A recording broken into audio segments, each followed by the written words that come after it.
On January 4, 2018, according to the U.S. State Department, pursuant to the 1998 International Religious Freedom Act, China is redesignated as a country of particular concern. This is also the 19th consecutive year that China is included in a country of particular concern list. At the same time, when the freedom of religious belief in China draws great attention of the U.S. government, the asylum applications of many Christians of the Church of Almighty God who had been persecuted by the CCP and who had fled abroad to South Korea and other European countries are denied again and again. These governments even issue orders for their deportation and had their alien registration card withdrawn. Once repatriated to China, these Christians are bound to face CCP's arrest, torture, and imprisonment, even the danger of death. Their situations are critical. Since it took power, the CCP has consistently suppressed and persecuted religious belief, designated the Bible as an evil cult book, labeled Christian house churches as evil cults, and added them in the lists of unlawful organizations. Beginning in 1995, these lists have been published and updated regularly, in which the Church of Almighty God was included.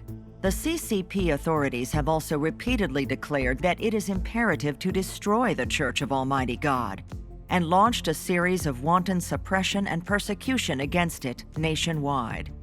According to rough statistics, in the short span of 2 years between 2011 and 2013, there were over 380,000 Christians of the Church of Almighty God arrested, sentenced, and imprisoned by the CCP, of which a minimum of 47 members were persecuted to death.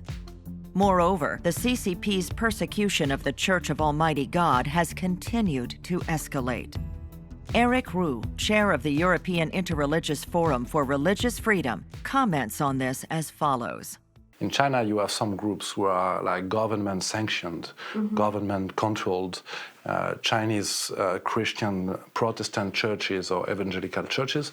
Then you have also some churches that are called like house churches, which are independent churches from the government, who, per what I know, can have troubles, and are not completely free and can be the subject of arbitrariness and persecution. But this is not the worst. The worst is that in China you have a list of religious groups that are, the list is a list of what they translate as dangerous cults. The real translation of that list would be like unorthodox beliefs. And the problem is that when you are on that list, whether you are a Christian group or a Buddhist group or whatever, then the mere fact that you participate, you are active in one of these groups, is considered as a crime. Even if you do anything, if you don't do anything wrong, even if you are the best person, the fact that you participate to a group within the list, you are deemed to be a criminal. This is very dangerous. I mean, this kind of list that have been list of cults, list of destructive cults, have existed in the history in some other countries than China. I mean, they are openly saying that they want to catch people from the Church of Almighty God and send them to jail. And they are doing it, So, of course, there is no other word than persecution. This is some people are persecuted for the faith, not for what they did, You can pretend that, of course, some members did something wrong. Might be true, might be not true, And I'm not here discussing the specific case that has been created for accusing the members of Church of Almighty God to be criminals. But even if one member is a criminal in a group, does not mean that all the other members are criminals. So we are in a case where you are a member of the Church of Almighty God, police can come to your home, take you, send you to jail. So it is a very serious situation that the Church of Almighty God is facing in China. In China, the CCP's policy toward the Church of Almighty God is troops won't be withdrawn until the ban is done. It deems eradicating the Church of Almighty God the government's priority task, even at the expense of deploying the armed forces and armed police to conduct carpet-style raids across the country. Countless Christians have been arrested, detained, sentenced, or put in prison. Unable to withstand the CCP's persecution, many Christians have had to leave their homeland in order to survive and seek refuge in democratic countries.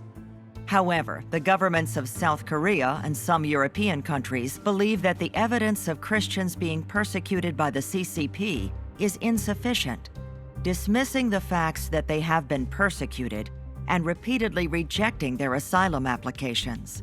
According to relevant data released by Human Rights Without Frontiers, as of December 1, 2017, there had been 1,754 applications for political asylum by Christians of the Church of Almighty God in 14 countries of Europe, of which 780 were rejected, 146 ordered for deportation, and the remaining majority still under review.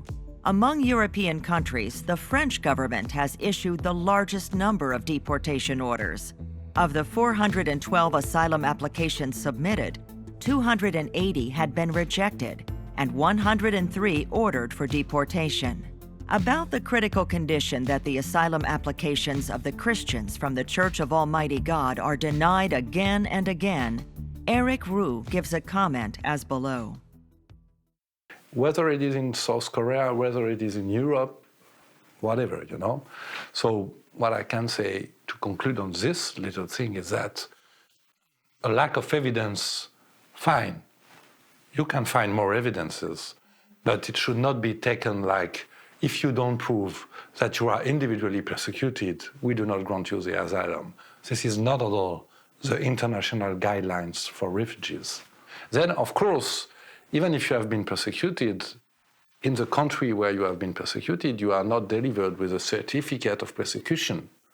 You know, it's normal. So I think there are enough evidences to show that a person who is a member of the Church of Almighty God, if he goes back to China, he has a risk to be arrested. He has a risk to be sent to jail, you know, and it's enough. The fact that there is a risk is enough. Because, of course, he could go back and hide. He could go back and maybe he will not be caught, but that's not a life, you know? Exactly. And you cannot live with a risk like that. And that's the whole purpose of the international laws on refugees is based on that principle that people should not fear for their life, should not fear for their rights of, you know, of course, persecution is not only small troubles, you know, but we are not speaking about small troubles. We are speaking about jail, you know, and of course the right to life. So if there is a risk, you should be granted the asylum. Compared with some European countries, the South Korean government's refugee policy is akin to rubbing salt in the wound for the Christians of the Church of Almighty God. From 2013 to the present, of the several hundred refugee applicants of the Church of Almighty God, none has been accepted, 172 of which have been ordered for deportation by South Korea's Ministry of Justice. Even the alien registration cards they were entitled to carry as refugee applicants had been withdrawn. Many of them had performed in the gospel movies and choir videos of the Church of Almighty God that have already been posted online. Once they are repatriated to China, the consequences can be imagined. Eric Roux thus makes an appeal. And my wish would be that the decisions should be suspended until they review the cases and they really dig into it to see what's really happening and to think about what they are doing. Because the problem is that it's easy to say, I do not grant you the asylum. It's easy to say, well, you are not legal here because you don't have the asylum, so you need to go back to your country. But if the person goes back, and then when the person arrives, he or she goes to jail. Mm-hmm. And then let's say that this person will die in jail. Then the country would did that, let's say in good faith. He becomes guilty of what happened to that person. As stated by Ms. Derek Ru, it is easy to say, I do not grant you asylum.